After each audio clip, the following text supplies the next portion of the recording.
안녕하세요. 조사방법론 신현기입니다. 오늘은 이제 조사방법론의 13주차 강의죠. 원래는 이제 선생님 알다시피 원래는 이제 11주차, 12주차, 13, 14 이렇게 4개 주 동안 AB 돌아가면서 하려고 했는데, 그래서 저희가 A조 선생님이랑 B조 선생님을 각각 강의에서 한번 만나지 않았습니까? 근데 이제 13주차 올해 되니까 24일 날 이른바 서울 지역 사회적 거리두기가 2단계로 올라갔단 말이죠. 그리고 제가 지금 녹화하는 시간이 지금 26일 날 목요일인데, 오늘자 확진자 수를 보니까 583명이에요. 그러니까 뭐 폭발적이죠. 한국에서는 이 코로나 확진 관련해서 3차 쇼크가 3번의 쇼크가 왔던 것 같아요. 한 번은 3월달 초에 대구 신천지 쇼크가 한 번 왔었고, 그다음에 8월달에 광화문 집회 쇼크가 한 번 왔었죠. 이렇게 확 사람이 늘어나는 그때죠.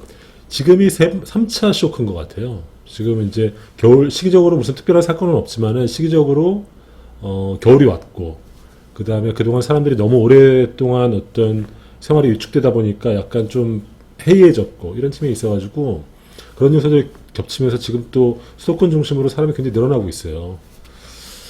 그래서 이제 말씀드렸다시피 저는 웬만하면은 이제 좀 선생님들을 뵙고 직접 이제 서로 이제 인터랙션을 하면서 강의를 하면 좋겠다 이런 생각을 했습니다. 왜냐면은 저희가 대학원 수업이니까 사실은 교수 학생 간의 긴밀한 상호작용 이런 게 중요하기 때문이기도 하고, 또 그때도 말씀드렸다시피 선생님들의 후배 기수들이 지금 보니까 17명, 약 20명이 안 되는데 저희 정원은 그거보다 한 2배 정도 됩니다. 그러니까 올해는 조금 어쩔 수 없는 측면이 있지만은 또 선생님들이 가셔서 또 홍보를 해주셔야지, 그러니까 신입생 모집에도 문제가 없고 뭐 이런 여러 문제가 있어가지고 뵙고 싶었는데 상황이 이렇습니다. 코로나가 이제 3차 쇼크가 온 것 같아가지고 어쩔 수 없이 제가 해보니까 강의실 자체는 문제가 없는 것 같아요. 강의실은 뭐 마스크 쓰고 서로 이제 대화를 자제하고 그러면 되는데, 선생님들이 이제 보통 이제 부천이나 인천에서 긴 시간 동안 대중교통을 타고 오시니까 이 과정에서 감염의 우려가 없다고 말할 수 없는 것 같아요. 그래서 이제 정말 아쉬움을 누르고 남은 2주 동안에는 온라인으로 강의를 해야 될 것 같습니다. 근데 뭐 제가 다행스럽게 생각하는 거는, 선생님께서 온라인 강의도 장점이 있다라고 여러분이 말씀해 주셨잖아요. 가장 큰 장점은 이제 돌려보는 거죠. 돌려보고 또 이제 이해 안 되는 부분 다시 보고 뭐 이런 장점이 있는 것 같아요. 그래서 이제 그런 장점도 있다는 것에 위안을 삼고 어쨌든 남은 2주 동안 온라인 강의를 하도록 하겠습니다. 그리고 제가 기말고사는 다음 주에 내도록 하겠습니다. 다음 주에 기말고사를 내면은, 기말고사는 다음 주 제가 내고요. 다음 주 14주차 강의 때 기말고사를 어떻게 볼 건지, 역시 이제 기말고사 시험 문제를 내고요. 기말고사 시험 문제를 내고, 그 다음에 이건 역시 테이크홈으로 할 겁니다. 테이크홈 이그잼으로 할 거고, 12월 10일 날 자정이죠, 보통은. 자정 때 마감하는 걸로, 그때 중간고사 했듯이 할 겁니다. 그러니까 이거는 우리가 배운 것 중에서 낼 거니까 아마 그렇게 본다는 걸 알고 계시면 될 것 같습니다. 그러면 이제 수업을 시작하겠습니다. 오늘 할 수업은, 우리가 지난주에는 뭘 했죠? 집단이 2개 이상 있을 때, 집단이 2개일 때, 이 집단 간의 차이를 어떻게 분석하냐는 거였죠? 이게 T분석이었죠? 오늘은, 근데 세상에서 실제로 하다 보면 집단을 2개만 비교하는 경우는 드물죠? 2개 이상 경우가 맞죠? 즉, 2개 이상이 아니라 3개 이상이죠. 집단이 3개 이상 있을 때 이걸 어떻게 할 거냐? 이게 이른바 오늘 배울 분산 분석, 아노바라는 겁니다. 아노바는 뭐냐면요, Analysis of Variation이라는 뜻입니다. Variance. 즉, 그러니까 분산의 분석이죠. 분산 분석이라는 뜻이죠. 그래서 오를 따고 요걸 딴 겁니다. 그래서 아노바라고 부르는 겁니다. 즉, 분산을 분석하는 방식으로 집단이 3개 이상 있을 때, 집단 간의 차이가 있는지 없는지, 보통 이런 게 약효 실험이라든지 약효 실험 혹은 다양한 실험에서 많이 쓰이는 거죠. 실험 방식과 관련되어 있습니다. 이거는. 그래서 요 방식은 실제로 아노바는 실험 방식과 관련되어 있고 이거는 실제로 실험 방법을 20세기 초에 실험 방법을 정립한 사람이 있는데 이게 피셔라는 사람입니다. 로널드 피셔라는 사람인데 이 사람에 의해서 정립된 방법입니다. 그걸 좀 얘기해 줄게요. T 분석은 그때도 얘기했다시피 고셋이라는 사람에 의해서 개발됐다 그랬잖아요. 기네스 맥주의 그 품질 관리 과정에서 T 분석이라는 게 개발됐다고 그랬는데 요 아노바 방식은 실험 방식 통해서 차이를 구분하기 위해서 개발된 겁니다. 그래서 피셔라는 사람이 개발했고 그 얘기 조금 더 자세히 얘기해 줄게요. 그리고 두 번째는 뭘 할 거냐면은 이런 T 분석이라든지 아노바는 사실은 변수가 서열 변수일 겁니다. 서열 변수일 때. 서열 변수란 건 뭐냐면 이제 우리가 보통 숫자라고 얘기하는. 근데 우리가 그때 그런 거 했었잖아요. 어떤 회사가 있을 때 이런 거 했었죠. 남자가 있고 여자가 있고 승진을 못했다고 했을 때 이 승진하고 못하고가 남녀 차이가 있는지 이런 거 했었죠. 이렇게 변수가 남녀 승진하고 못하고 이런 것들이 이제 명목 변수라고 하지 않습니까? 이렇게 변수가 명목 변수일 때 요 남녀 차이와 승진의 차이가 있는지 없는지 분석하는 이 방식이 바로 카이 제곱 분석이라고 합니다. 카이 제곱 분석. 왜 카이 제곱이라면 카이 제곱 분포를 따르거든요.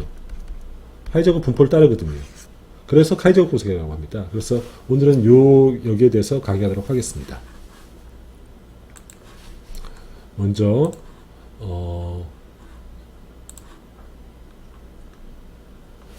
집단이 3개 이상이 있을 때 집단 간의 차이를 어떻게 분석할 것인가. 이게 이제 분산 분석이라는 개념인데요. 이 방식은 원래 이제 실험과 관련되어 있습니다. 이 실험을 했던 사람이 이제 여기 사진에 나와 있는 로널드 피셔라는 사람입니다. 이 사람이 20세기 초에 이제 이 방법을 개발했고 앞에 서라는 사람이 걸 알 수 있다시피 영국인입니다. 영국인이고 그리고 타고난 귀족은 아니고 이 사람이 이제 이쪽 분야 통계 분야에서 기여가 너무 컸기 때문에 귀족 장위를 받은 거죠. 그래서 서 로널드 피셔라고 부릅니다. 최근에 영국의 귀족 장위는 이제 생전에 받고 그 대신 세습되지 않는 걸로 되지 않습니까? 그래서 이제 서가 붙은 건데 이 사람은 원래 농생물학자입니다. 농생물학자인데 이 사람이 이제 이 영국 근처에서 어떤 연구소에서 이제 실험을 한 이제 이른바 이제 비료 실험을 한 거죠. 비료의 효능 실험을 한 겁니다.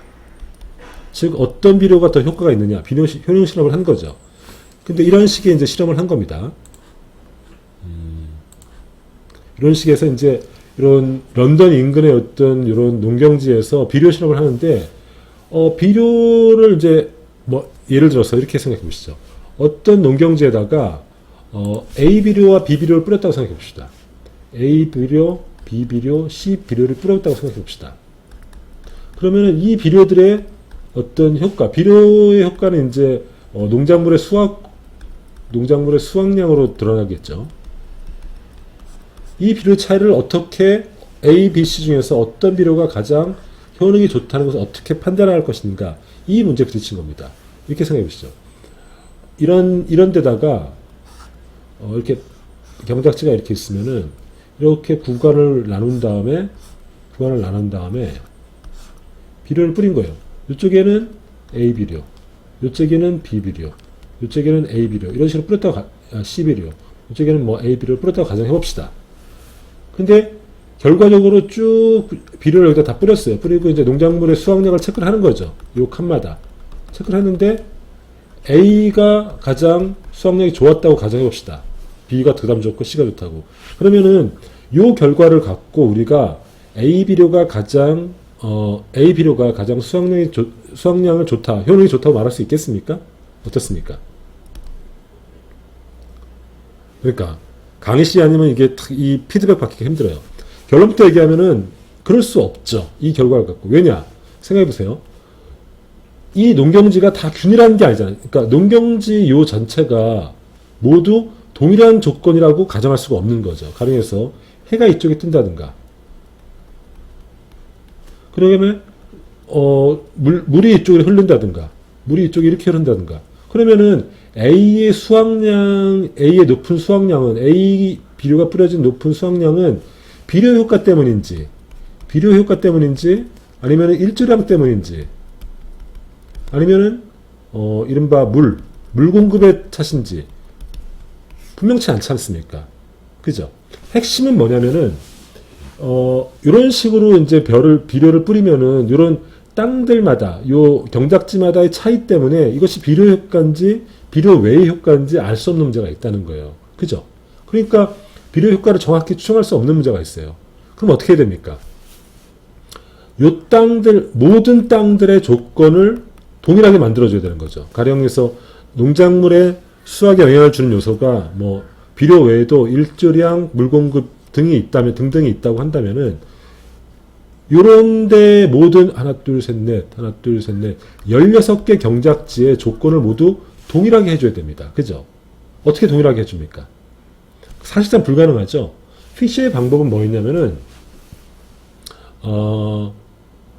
비료를 랜덤하게 뿌리라는 겁니다. 비료를. 그러니까 요쪽 땅만 따라서 요쪽 A 구역만 따라서 A 비료를 뿌려서는 안 되는 거죠. 그러면 A 구역에 특별한 이런 일조량이나 물 공급에 영향을 주니까 A 비료 효과인지 나머지 효과인지 알 수 없잖아요. 그러니까 랜덤하게 A, B, C, A, B, C, A, B, C, A, B, C, A, B, C 이렇게 랜덤하게 뿌리라는 겁니다. 이게 랜덤하게 뿌리다 보면 이게 막 뿌리라는 거죠.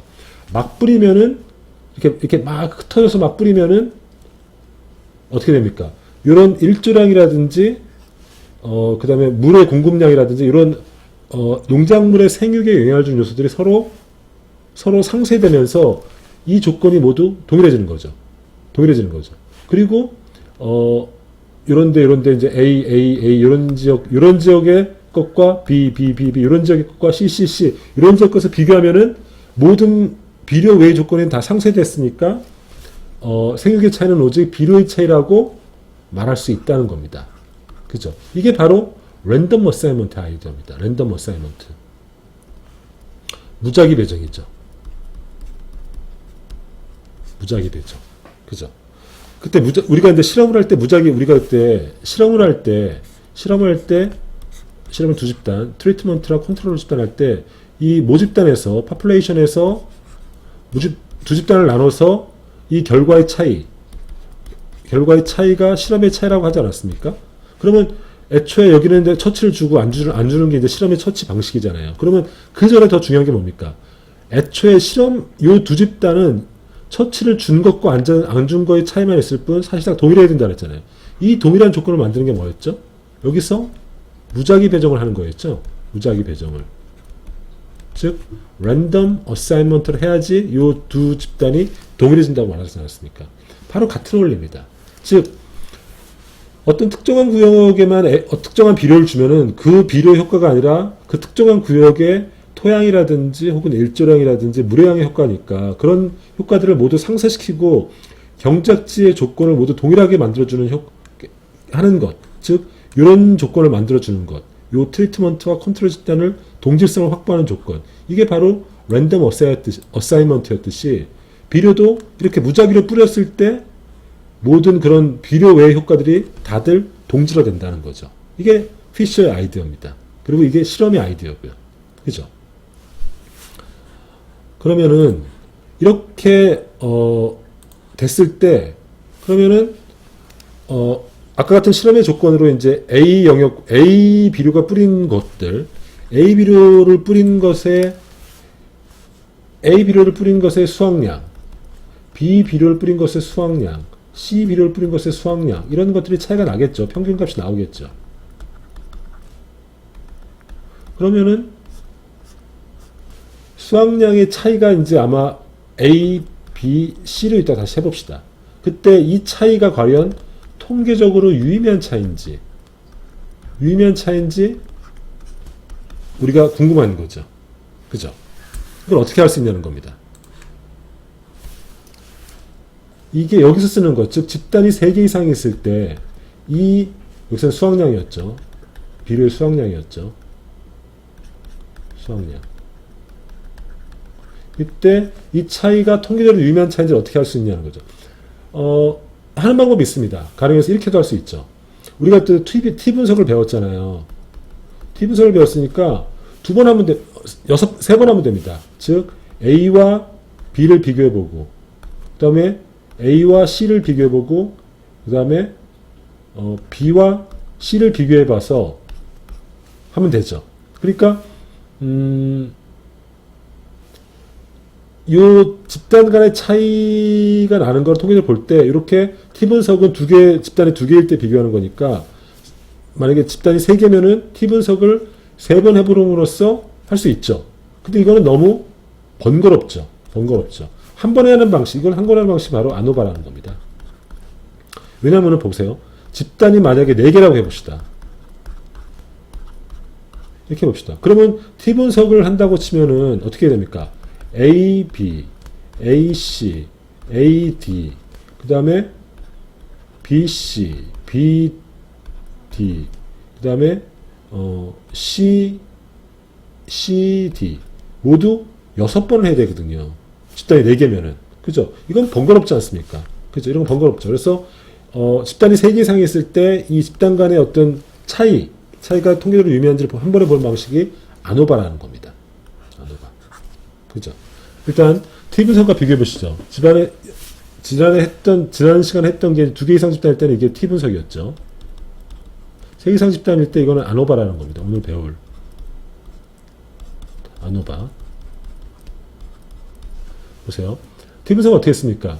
정규 분포를 활용하거나 30개 표본의 크기가 30개 이하일 때는 T 분석을 한다 했죠. 연가설은 뭐였습니까? 집단 A와 집단 B는 똑같다는 거였죠. 대립가설은 그렇지 않다는 것. 그래서 T 분포라든지 혹은 Z 분포를 이용해서 P 값을 구했죠. 이 P 값을 갖고 P 값이 작으면 작을수록 우리 기준선보다 작으면 작을수록 기각된다고 그랬죠. 그죠? 여기는 이제 가설 검증의 논리였죠. 아노바는 분포를 다르게 합니다. F분포를 이용합니다. F분포라는 걸 좀 이따 말씀드릴 텐데, 연가설은 뭐냐면은, 3개 집단 1, 집단 2, 집단 3가 모두 같다는 겁니다. 뮤2, 뮤3가 같다는 겁니다. 집단이 4개면은 뮤4가 같다는 겁니다. 즉, 모든 집단은 동일하다는 게 연가설이에요. 그러면은, 이게 연가설이니까, 우리는 가설 검증 어떻게 합니까? 연가설을 기각할 수 있는지 없는지 판단하는 거죠. 그래서 대립가설은, 얼터너티브 가설은 하나라도 다르다는 거죠. 그래서 F값을 구해서 F값을 구하고 그 F값에 따른 P밸류를 구해서 그 P밸류를 유의수준과 비교해서 유의수준보다 작으면은 기각되는 거죠. 즉 연가설이 기각돼서 하나라도 차이가 있다. 이런 방식이 되는 거죠. 그러니까 가설 검증의 논리는 똑같습니다. 그러니까 T 분석을 잘 기억해 보세요. T 분석이랑 아노바는 가설 검증하는 방식, 절차는 똑같습니다. 가설 검증의 방식. 가설 검증이 뭐였죠? 처음은 연가설을 세우고 이 연가설하에 P밸류를 구한 다음에 내가 갖고 있는 P밸류가 내가 갖고 있는 유의수준과 큰가 작은가 이런 걸 판단해 보는 거죠. 유의수준보다 작으면은 그런 일이 일어날 확률이 가장 적으니까 이거는 기각하는 거고, 유의수준보다 크면은 이때는 채택하는 거죠. 무엇을? 연가설을. 이런 논리였죠. 그러니까 이 논리는 똑같습니다. 앞으로 다 하는 것은. 다만 T 분석에서는 T 분포라든지 혹은 우리가 말하는 정균포를 사용하는 거고, 여기서는 F 분포를 쓴다는 게 다른 겁니다. F 분포. 그러니까 F 분포를 어떻게 도출하는지만 이해하면은 사실 아노바라는 것들을 또 쉽게 이해할 수 있는 거죠. 이해하시기 힘들 수도 있어요. 그럼 어떻게 합니까? 계속 돌려보시면 됩니다. 그러면 F분포가 뭔가 한번 보시죠. F분포는 특징은 뭐냐면은 이렇게 생겼습니다. 우리가 그 전에 먼저 분포를 여러 개 보여드릴게요. 그걸 보시면은 통계에서는 여러 가지 분포가 있구나 이런 걸 먼저 아실 수 있을 겁니다. 먼저 다양한 분포의 특징을 한번 보여드릴게요. 보세요. 이제 우리가 하는 방식은 이제 모수 추정법이라는 건데, 지금 여태까지 했던 게 다 모수 추정법이라는 건데, 즉 샘플을 갖고 모수를 추정하는 방식이에요. 근데 이제 모수를 추정할 때 어떤 수가 포함된 어떤 샘플의 어떤 수는 어떤 분포상의 한 점으로 존재하게 되는데, 그때 그 분포를 가정하는 게 다 다른 거예요. 어떤 분포에 이 수가 어느 분포상에 존재하는지를 가정하는 게 다 달라요. 어떤 분석 방법에 따라서. 가장 잘 알고 있는 게 노멀 디스트리뷰션이죠. 정규분포. 이렇게 정규분포는 아까 했듯이 평균을 중심으로 이렇게 종 모양을 그리고 있는 거죠. 이거는 이제 평균이 0이고 그러니까 표준 편차가 1인 정규분포죠. 그죠? 그러면은 여기서 어퍼로 하면은 3점, 요 분포상에서 3.15는 3.15, 요 3.15 정도의 값은 그 퍼센테이지가 3이 너무 작구나. 1로 해봅시다. 이 분포상에서 1 이상인 분포는 퍼센테이지는 14.9%다. 이런 뜻이 되는 거죠. 이게 노멀 디스트리뷰션. 그 다음에 바이노미얼. 바이노미얼은 두 개. 그러니까 동전이라든지 뭐 이런 거 생각하면 되죠.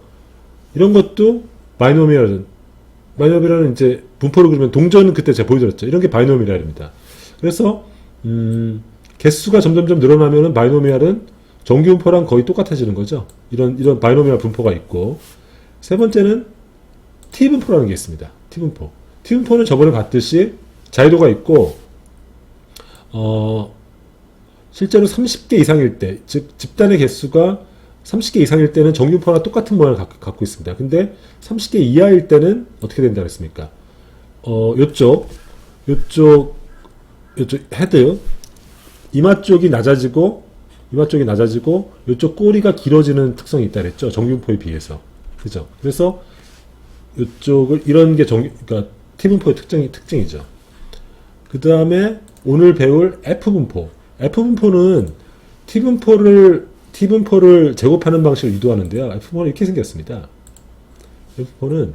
F분포는 특징이 뭐냐면은 자유도가 두 개 있어요. 분자의 자유도와 분모의 자유도인데, 자유도라는 개념은 그냥 뭐 있다는 것만 알고 계시면 되고, 생긴 건 이렇게 이쪽이 이렇게 볼록하게 돼 있고 밑으로 쭉 처진 이런 것이 돼 있습니다. 그래서 자유도에 따라서 이렇게 모양이 변해요. 이렇게 변하는데, 어쨌든 자유도를 10으로 했을 때 자유도에 따라서 분모의 모양이 변해요. 이게 F분포입니다. F분포. 그래서 아노바는 이 F분포를 이용하는 겁니다. 즉 아노바 분석을 통해서 어떤 값을 우리가 구해내면은 그 P밸류죠. P밸류 구해놓으면은 그 P밸류가 아노바 상의, F분포 상의 한 점이라고 가정하는 거예요. 방식은 똑같죠. 우리도 F분포, 이거는 이제 아노바 때 쓰는 거죠. 이때는 아노바에서는 F분포를 쓰는데, 결국은 여기서도 이제 수식을 통해서 P밸류를 구합니다. P밸류를 구해요. 근데 P밸류는 아노바에서 P밸류는 어떤 점이냐면은 F분포상의 한 점입니다. 만약에 어떤 F값, 어떤 식으로 구한 F값, 아노바를 통해서 구한 F값이 만약에 2.45라고 해봅시다. 여기처럼. 2.45. 그러면 그 2.45는, F값 2.45는 아노바에서는 F분포상에서 위치하는 거예요. 그러니까 이게 F분포죠. 여기 상에서 위치할 때 요 값의 P밸류는 뭐였냐면은 요만큼이잖아요. 요만큼이 0.05입니다. 요것의 P밸류는 5.01%예요. 그럼 내가 갖고 있는 유의 수준을 보통 5라고 치니까, 5 혹은 1로 치니까, 만약에 5라고 했을 때는 이거보다 크니까 요쪽 영역에 속하니까 이거는 채택되는 거죠. 요쪽 영역일 때는, 만약에 5보다 작았다면은, 요 값이 5보다 작았다면은 이거는 기각되는 거죠. 이런 논리인 거죠. 그래서 이런 게 F분포다. 이걸 알고 있으면 되고,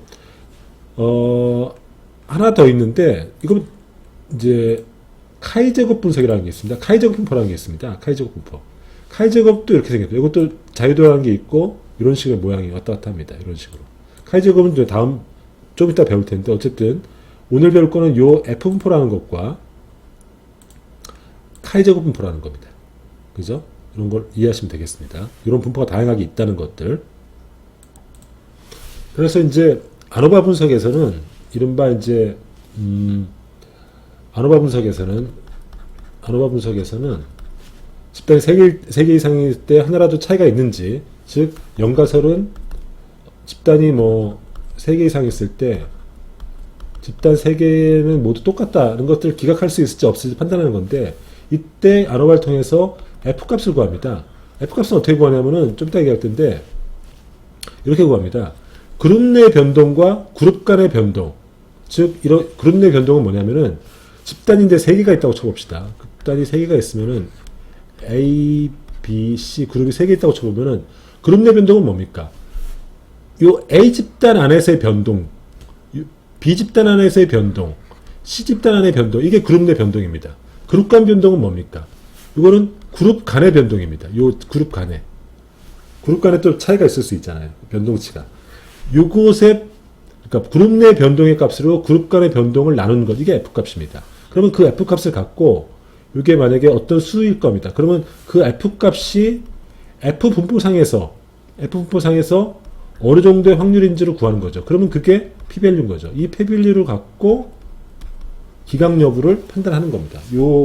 연가설의 기각 여부를 판단하는 겁니다. 그죠? 뭐 이런 논리인데 한번 사례를 한번 들어볼게요. 생각해보세요. 어떤 지역 초등학생의 영어 받아쓰기 점수가 뭐 전체가 795명입니다. 근데 이 초등학생들의 받아쓰기 점수가, 우리 데이터가 어떻게 나오냐면은 받아쓰기 점수를 10점 만점의 점수를 구했고 795명의 점수를 알고 이 아이들의 가정형편들을 우리가 계산했습니다. 가정형편을 중상, 하층, 중간, 중상, 상층 4개 집단으로 구분했어요. 그래서 그걸 평균을 냈더니 이건 정리할 수 있죠. 가정형편이 하층과 중간과 중상과 상층인 아이별로 몇 명인지 봤고, 그리고 그 아이들의 평균을 봤어요. 받아쓰기 점수를 봤어요. 표준 편차 봤고. 그러면은 이걸 딱 보세요. 딱 보면 어떻습니까? 이거는 이제 경제적 소득이죠. 경제 수준이란 말이에요. 경제 수준이란 말이에요. 경제 수준에서 하층 아이들의 받아쓰기 점수는 5.07이에요. 중간층은 5.75예요. 중상층은 6.76이고 상층은 6.19예요. 그러니까 전체적으로 보면은 좀 경제 상편이 좋아질수록 성적이 오르는 듯한 그런 느낌을 주는데, 문제는 뭐냐면은 이런 차이가 통계적으로 유의한 차이인가가 중요한 거죠. 통계적으로 우리가 중요한 거는 유의미한 차이인가, 이게 중요한 거죠. 이걸 어떻게 하냐는 거예요. 즉 사회 계층에 따라서, 경제적 사회 계층에 따라서 아이들의 점수 차이가 겉보면 딱 존재하는 것 같죠. 여기는 5점대고 여기는 6점대니까. 근데 이게 통계적으로 유의한 차이인지를 분석해봐야 되지 않습니까? 집단이 3개 이상이지 않습니까? 4개 집단. 여기서는 4개 집단이죠. 하층, 중간층, 중상층, 상층. 이때 쓰는 방식이 바로 아노바라는 겁니다. 어떻게 하느냐? 문제는 뭔지 아시겠죠? 어떻게 하느냐? 이렇게 하는 거죠. 먼저 아노바는 분산 분석입니다. 분산을 분석하는데, 분산은 어떻게 이루어지냐면은 어떤 그러니까 요 점수들 차, 즉 보세요. 요 795명의 점수는 분산이 있겠죠. 분산이라는 게 뭡니까? 평균으로부터 떨어진 정도입니다. 즉 요 795명의 점수는 평균을 중심으로 한 614를 중심으로 한 해서 1.98이라는 이런 분포를 따릅니다. 그죠? 이런 분포를 따르죠. 근데 집단별로, 전체적으로는 그런데 집단별로는 다르죠. 그래서 요 분포를, 요 분산값, 요 분산은 어떻게 이게 이제 전체 분산이라서 총분산이죠. 이 분산을 어떻게 구분할 수 있습니까? 이거는 요 795명 아이들의 전체적인 평균으로 떨어진 점수는 표준 편차는 1.98이지만은 이 분산은 어떻게 나오냐면은, 이 전체 분산은 어떻게 나올 수 있습니까? 먼저 요 하층 집단, 중간 집단, 중상층 집단, 상층 집단, 즉 요거를 집단 내 분산 41명, 407명 요 아이들 사이에 4개 집단 각각의 분산, 즉 집단 내 분산과 그 다음에 요 각각의 분산 플러스 요 집단끼리의 또 분산의 차이가 있지 않습니까? 즉 집단 간 분산의 합으로 말할 수 있죠. 총분산은 무슨 말인지 알죠? 요 795명 아이들의 이 평균으로부터 흩어진 정도, 즉 전체 총분산은 집단 내, 즉 4개 집단 각각의 그 내부에서의 분산과 그 다음에 4개 집단끼리의 분산의 합으로 우리가 얘기할 수 있단 말이죠. 그죠? 그래서 총분산은 어떻게 분해될 수 있냐면은 총분산은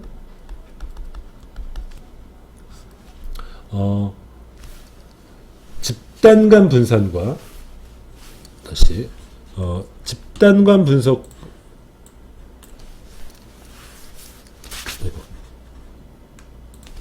집단 간, 즉 여기서는 집단끼리, 그러니까 집단 내부에서, 즉 집단 내 분산과 집단 내 분산이라는 건 하층 안에서의, 중간층 안에서의, 중상층 안에서의, 상층 안에서 이런 겁니다. 그 다음에 집단끼리, 그러니까 이때는 이때는 이제 within 그룹이라 그러고 이거는 between 그룹이라 그러는데 집단끼리, 즉 그룹 간 분산의 합이라고 볼 수 있잖아요. 전체 분산은. 그죠? 그래서 여기서 이렇게 나눌 수 있단 말이죠. 그래서 그걸 이해하시면 됩니다. 그래서 이렇게 이해할 수 있는 거죠. 전체 그룹의 이 분산은 집단 4개 집단이었을까? 이 집단 내부의 분산과 그리고 4개 분산 집단 간의 그 분산의 합이 바로 총 분산이란 말이죠. 그죠? 그래서 F값은 어떻게 구하냐면은 어떤 분산이 2개로 나눠진다면은 F값, 우리가 구하고자 하는 F값은 어떻게 구하냐면은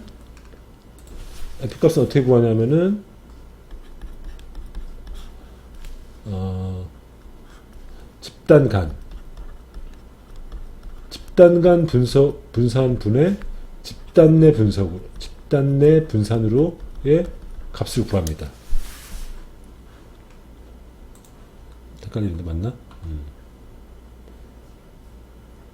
거꾸로네. 거꾸로. 그러니까 F값은 다시 여기서 F값은 어떻게 구하냐면은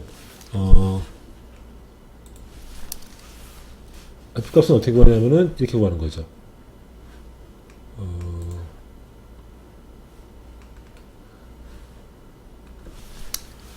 F값은 결국은 F값을 구해야 되는데 어떻게 구하냐? 아까 얘기했듯이 이렇게 구하는 거죠.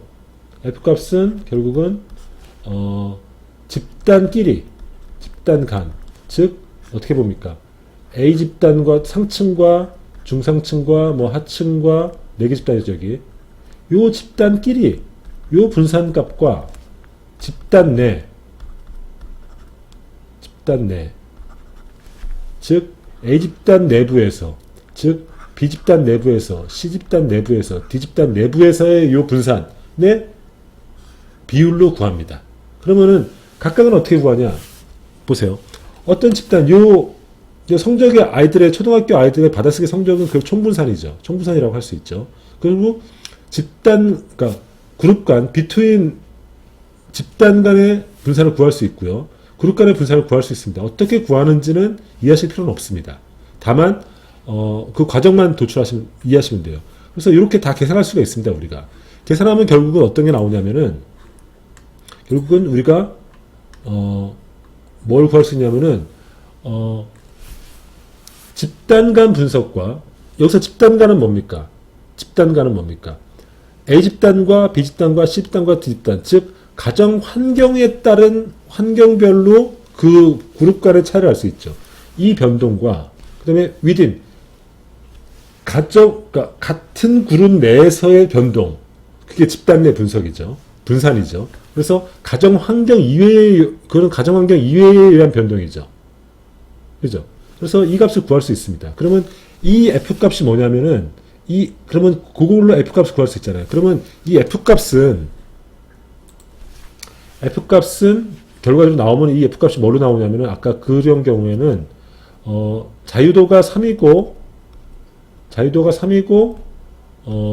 791 값으로 나옵니다. 계산하다 보면은. 그러면 이거는 아까 얘기했듯이 이 분포상에서의 한 점이란 말이죠.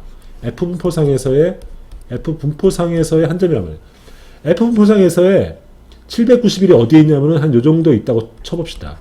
그러면 요것의 요것의 확률인 거죠. 즉, 이 말은 뭐냐면 F분포상에서의 791은 있을 확률은 요만큼 퍼센트라는 거예요. 이게 P밸류죠. 이 값이 뭐냐면은 21.735라는 겁니다. 이게 이제 이 계산이죠. 21.735는 뭡니까? 우리가 갖고 있는 P밸류 5%라든지 1%에 비해서 한참 큰 거죠. 한참 큰 거란 말이에요. 그러니까 이거는 연가설을 기각하지 못하죠. 즉 연가설을 채택한다는 거예요. 그죠? 연가설을 채택하니까 어떻게 됩니까? 애초에 연가설이 뭐였습니까? 1, 2, 3, 4. 즉 4개 집단에 하나라도 모두 같다는 건데 이것을 채택하니까 어떻게 됩니까? 질적인 집단 간의 성적의 차이는 없다고 말할 수 있는 거죠. 그죠? 무슨 말인지 알겠어요? 헷갈리는데 다시 한번 얘기해 보시죠. 우리가 F값을 구했죠. F값은 아까 그 초등학교가 있었고 아이들의 성적이 있는데 받아쓰기 성적이 있는데 4개 그 학부모들의 가정 환경은 4개였단 말이죠. 그러면 이 F값은 어떻게 구한다 했습니까? 그룹 내에서의 분산과 그룹 간의 4개 그룹 간의 분산의 합이니까 그것들의 나눔값으로 F값을 구하죠. 그게 계산했더니 791이었어요. 계산치가 알 필요 없으니까. 요 값은 아까 했듯이 F 분포상의 한 점이란 말이죠. 요게 위치한단 말이죠. 근데 요 F 분포상에서 791의 확률은 뭐였습니까? 이 P밸류는 21.735였단 말이죠. 그러면 요 값의 P밸류는 21.735란 말이에요. 그러면 이것을 갖고 나랑 유의수를 비교한단 말이죠. 그죠? 근데 내가 갖고 있는 연가설은 뭐였어요? 4개 집단의 차이는 없다는 거였지 않습니까? 그죠? 근데 내가 갖고 있는 P밸류는 유의수보다 지금 크지 않습니까? 지금. 그러니까 이 분포상에서 이 가능성이 굉장히 크다는 얘기니까 이런 확률이 연가설이 일어날 확률이 크다는 거죠. 즉 기각하지 못하고 연가설을 채택한다는 겁니다. 즉 연가설 채택된 거죠. 즉 상층과 중상층과 중간층과 하층 아이들의 성적의 차이는 모두 같다라고 얘기할 수 있는 거죠. 즉 통계적으로 유의한 질적 차이가 없다고 얘기할 수 있는 거죠. 무슨 말인지 이해하셨습니까? 이해 못해도 어쩔 수 없어요. 제가 같은 얘기를 다시 설명할 수는 없고 반복해서 한번 보세요. 보시면은 무슨 말인지 이해하실 수 있을 겁니다. 이런 게 바로 아노바. 그러니까 아노바라는 것들은 집단이 3개 이상 있을 때 집단 간의 통계적 차이를 볼 때 보는 거고 F값을 구한다. F값은 총분산을 within 분산과 between 분산으로 쪼개서 그것의 비율로 본다. 그러면 그 F값을 F분포상에서 한 점으로 보니까 그때 그것을 P밸류를 구한다. 그 P밸류를 갖고 유의수준과 비교해서 큰가 작은가 보고 연가설을 채택하는 여부다. 이 논리입니다. 이 복잡한 논리고 실제로는 SPS라든지 SPSS 같은 프로그램에서 그냥 한 번에 나오는데 항상 말씀드렸다시피 그 내부 논리가 뭔지 저희는 이제 보는 거죠. 이게 집단이 3개 이상 있을 때 집단 간의 차이를 보는 방식입니다. 그래서 아노바를 할 때는 이제 3가지 조건이 필요하다고 봐요. 하나는 독립 조건. 그러니까 이런 거죠. 이런 건데, 이런 조건인데, 즉, 아까 같은 경우에 어떤 아이들의 791명의 아이들은 사실 4개의 그룹으로 쪼개져 있었던 거잖아요. 그리고 이 전체의 분산은 사실은 이 집단 간의 분석과 이 집단 내의 분석의 합이라고 얘기할 수 있죠. 근데 각각 이 집단도 그렇고 집단 내에 요 속하는 아이들도 모두 독립적으로, 왜냐면 여기서 우리가 샘플을 갖고 온 거니까, 여기서 샘플을 갖고 와서 추론한 거니까 다 독립적이라는 가정이 있어야 되고요. 그리고 추출된 모집단은, 요 모집단의 전체는 정규분포라는 가정이 있어야 되고, 세 번째는 출대 모집단들의 분산은 모두 동일하다. 뭐 이런 가정이 있어야 되는데, 이거는 그냥 이해만, 이런 게 있다는 것만 알아두시면 됩니다. 그러니까 이런 어떤 조건이 필요한데, 어쨌든 여기까지는 이해하실 필요가 없고, 어쨌든 집단이 3개 이상이었을 때는 아노바를 쓴다. 아노바를 쓰고, 아노바는 분산 분석이라는 거고, 분산 분석은 그야말로 총 분산을, 전체의 분산을 집단 간의 분산과 집단 내의 분산을 쪼개서 그것으로서 F를 구한다는 것들. F는 F포상에서의 한정으로 P밸류를 구해서 그걸로 가설기강력으로 판단하는 방식이다. 이런 걸 이해하시면 되는 거죠. 그죠? 이게 F분포라는 것. 오늘 시간에 두 번째 얘기할 거는 명목변수일 때입니다. 지금 생각해 보세요. T분포라든지 F분포, 집단이 2개 이상을 비교할 때라든지 3개 이상을 비교할 때는 모두 그 비교하는 값들이 값들이 이제 서열 변수들 값이었어요. 근데 이런 것도 있죠. 저번에 그때 봤듯이 그때 우리가 이런 방식이 있었잖아요. 어떤 회사에서 남자와 여자와 승진과 비승진에 있을 때, 요것과 요것 간이 과연 차별이 있느냐 없느냐 이런 걸 봤었죠. 즉, 그 회사의 승진의 비율을 봤을 때 남녀의 차별이 있는지 없는지 이런 문제 내가 한번 얘기했었잖아요. 그때 이거는 뭐냐면은 성별이라는 변수고 이거는 승진이라는 변수입니다. 이것이 서로 1, 0, 1, 0이니까 이건 명목변수란 말이에요. 둘 다. 이런 명목변수일 때 요것과 요것이 서로 독립적이냐. 그래서 독립적이라는 것은 뭐냐면은 이 회사의 승진은 남녀와 관계가 없다는 얘기죠. 그죠?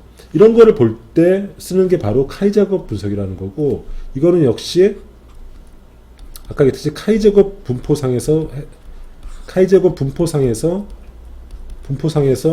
해석하는 겁니다.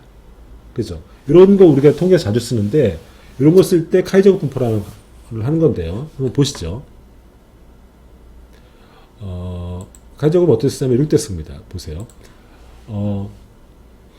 미국 선거를 이제 최근에 했는데, 올해 선거의 자료는 제가 없어서 2016년 데이터를 갖고 왔는데, 미국에는 사실은 인종 격차가 심해가지고, 인종 간의, 갈등도 심하지만은, 인종 간에도 투표율도 차이도 많이 납니다, 사실은. 그래서, 흑인들이라든지 유색인종들의 투표를 낮추려고, 제도를 막 복잡하게 하거나, 강요해서, 글씨를 뭐 읽을 줄 아느냐, 뭐 어떤 뭐 신분증이 있느냐, 뭐 이런 등록을 하느냐, 이런 조건을 복잡하게 가지고 유색인종의 투표를 인위적으로 낮추려고 한다는 오해들을 많이 받고 있어요. 그리고 갈등이 되고 있는데, 실제로 2016년도 미국 선거할 때 유권자들의 인종 구성을 봤더니 백인 80%, 흑인 12%, 히스패닉 0.79%, 아시안이 2.9%, 기타 이렇게 돼 있었단 말이에요. 근데 실제 투표를 봤더니 이렇게 나왔어요. 그러면은 보통은 알려진 건 뭐냐면은 흑인들이나 히스패닉, 아시안은 좀 빼고 흑인이나 히스패닉은 자기들의 인종적 구성보다 투표율이 조금 낮다고 알려져 있어요.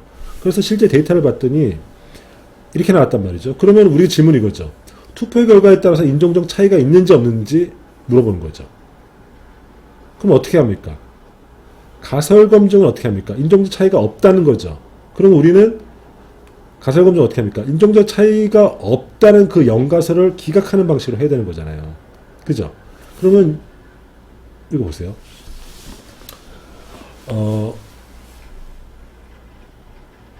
유권자에서 흑인, 백인 이 4개 인종, 5개네 정확히 5개 인종의 비율이 이렇게 있으면은 이 사람들이 만약에 투표를 했다고 치면은 우리가 지금 알고 있는 건 이거잖아요. 지금 알고 있는 거는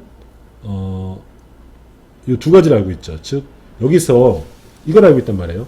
인종 간의 어떤 구성 비율을 알고 있고, 그리고 실제 각 인종별로 투표했던 비율을 알고 있어요. 근데 실제로 만약에 인구의 비례해서 투표한다면 백인의 투표율은 얼마가 나와야 돼? 몇 명을 투표하지 맞습니까? 총 투표자가 2,500명이었으니까 백인의 투표는 2,500 곱하기 80.29%를 해야지 나오는 거죠. 그죠? 흑인은 어떻게 됩니까? 2,500명 중에 12.06%만큼 투표해야 되는 거죠. 그죠? 비례가 되려면은, 즉, 인구수와 투표수가 비례하려면은 그만큼 곱해주면은 이 값이 나오는 거죠. 그렇게 구한 값이 요 예상 수치라는 겁니다. 그죠? 결국은 우리는 이 값을 비교해 보는 거죠. 즉, 실제로 인종별로 각 인종과 비례해서 한다면은, 즉, 인종과 차이가 없다고 한다면은 요만큼씩 투표를 해야 되는데 실제 결과치는 이렇게 나왔어요. 이렇게 나왔다면은 인종에 따른 투표율 격차가 있는지 없는지 우리가 보는 거죠. 그죠? 이때 카이 제곱 값은 어떻게 구하냐면은, 카이 제곱 구하는 건 뭐냐면은 기대치분의, 요게 기대치입니다. 기대치를 관찰치 빼기 기대치 빼기 제곱입니다. 그러니까 여기서 카이 제곱을 어떻게 구하냐면 이렇게 구하는 거죠. 기대치, 여기서 기대치는 뭡니까? 이게 예상치 기대치죠. 2007분의 실제 관찰치는 얼마입니까? 1920 빼기 2007 제곱 플러스 기대치 302 빼기 347 빼기 302 플러스 제곱 플러스 20 그 다음에 19 빼기 20의 제곱 플러스 기대치 98 그 다음에 관찰치 130의 98의 제곱, 이게 카이 제곱 값이라는 겁니다. 카이 제곱. 그죠? 그러면 이렇게 구하는 값이 얼마로 나오냐면은 그 값이 얼마로 나오냐면은 그 값이 22.63입니다. 22.63 값이 나옵니다. 이렇게 계산하면은 아까 같이 카이 제곱을 구하면은 여기서의 요 카이 제곱 값을 구하면은 22.63이 나옵니다. 22.63이라는 값이. 그러면은 우리는 22.63이라는 값이 카이 제곱 분포상의 한 점이라는 걸 알아요. 카이 제곱은 아까 봤듯이 조금 찌그러진 정유표랑 닮았단 말이에요. 그러면 카이 제곱 분포상에서, 이 분포상에서 22.63이라는 것이 있을 확률이 얼마인지를 우리가 알아야 되는 거죠. 이게 바로 P밸류라는 겁니다. 그죠?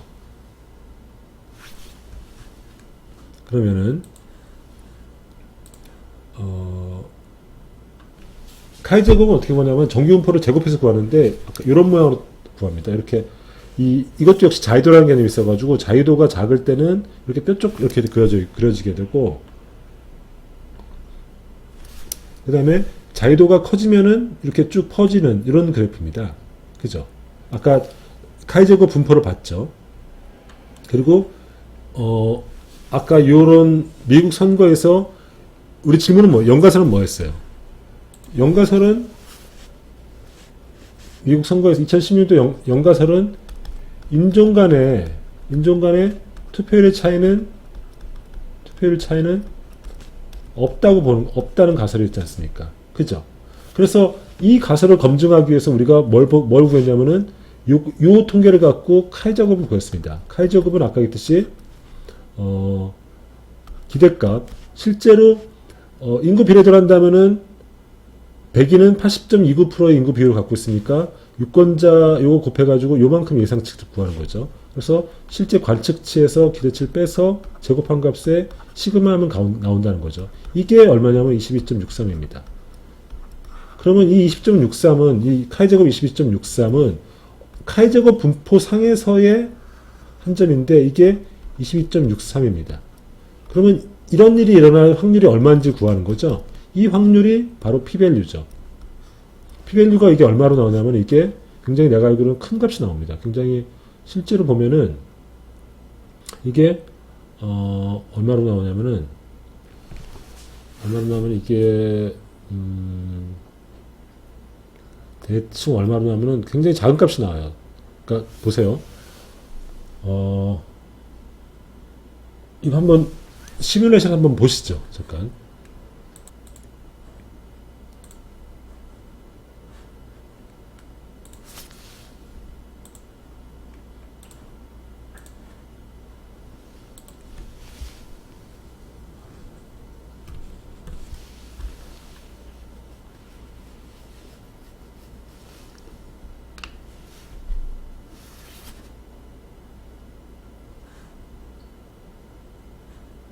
으로 봐야죠.